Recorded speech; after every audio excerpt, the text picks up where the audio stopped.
You're at work sitting, maybe for a couple of hours or even just a couple of minutes. Then you get up and there it goes again, your back pain is back. Now, you may have brought a new chair, changed your work setup, or even trying painkillers, but it just doesn't go away. Now in this video, I'm going to show you why your back hurts when you sit and give you a little known solution broken down into 4 easy steps. Now, have you ever noticed that after a long day of sitting, your hips feel locked up? That's because one of your hip flexor muscles, the psoas, gets super tight from being stuck in a shortened position all day. But when we stand up, we stretch the psoas muscle to be long again, and due to where it attaches in the lower back, it pulls on the bones, which actually causes pain. But don't worry, you're gonna love the solution I have for this.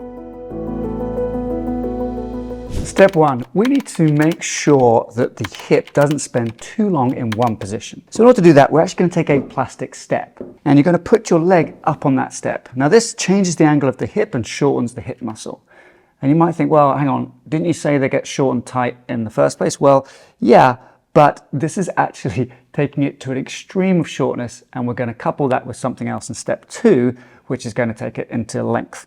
Right, so if I'm sitting here and I'm on my Zoom calls or working or so on, I can put my leg out to the side, which also stretches my groin, which is very important, and keep on working here. After a while, I'd simply just take the step and then put that over to the other side. All right, so that's taking care of my hips and altered the position they're going to be in by making that muscle shorter. But now we're going to move to step 2 and figure out a way to make it longer. Right, step 2 is this. You're going to take your knee and take that down towards the ground here. Now you can see I've actually straightened my hips. So this is like I'm standing up, but the chair is supporting my hips and back here. I can just lean forward and comfortably get on with my day. But also if I move the chair forwards here, I now end up getting a hip stretch. So I'm actually stretching my hips even though I'm sitting down. To change sides, I simply just angle the chair at a different angle and then bring my other leg down to the ground. So what else can we do to help the actual pelvis be in a different position, which is going to alter the position of the back as well? So that brings us to step 3. Step 3 involves using a yoga wedge, a thick side and a thin side here. We're going to place this onto the chair, and as we do this, this is actually going to rock our pelvis forward, because the sit bones, the ischial tuberosities, need to be lifted up and the front of the pelvis needs to be dropped down in order to maintain that lumbar arch. Right, so we're going to take this and we're going to put that simply on the back of the chair like this. Now in this position, when I sit down, my pelvis is being pushed and I can sit upright more easily.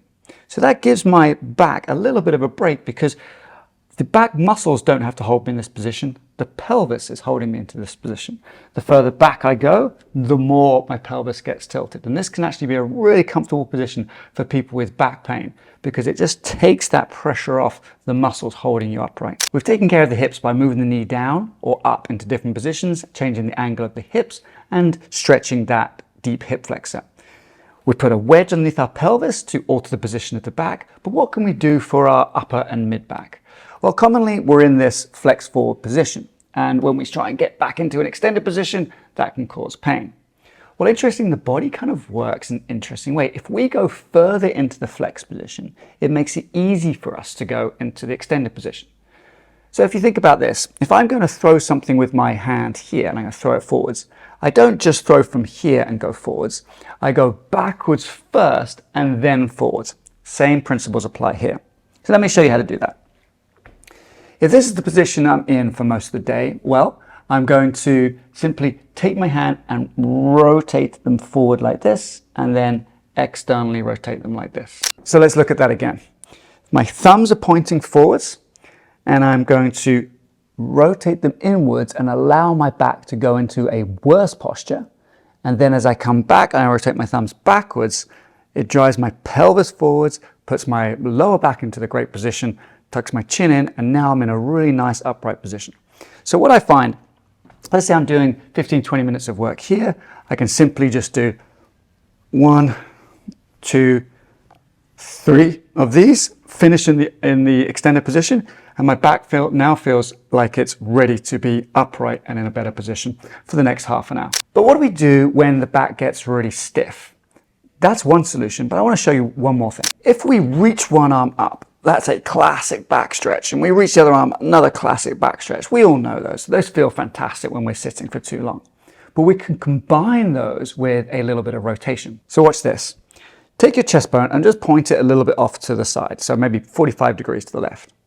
And then reach up. Now you get a completely different stretch from being straight up. So I'm going to reach up like this. But then if we take this hand and then also take that to the left, and I reach up and out to the side, I get a really nice stretch and elongation through my spine. I do that the other way. I go 45 degrees this way, my chest bone's pointing this way. Hand here, chest up.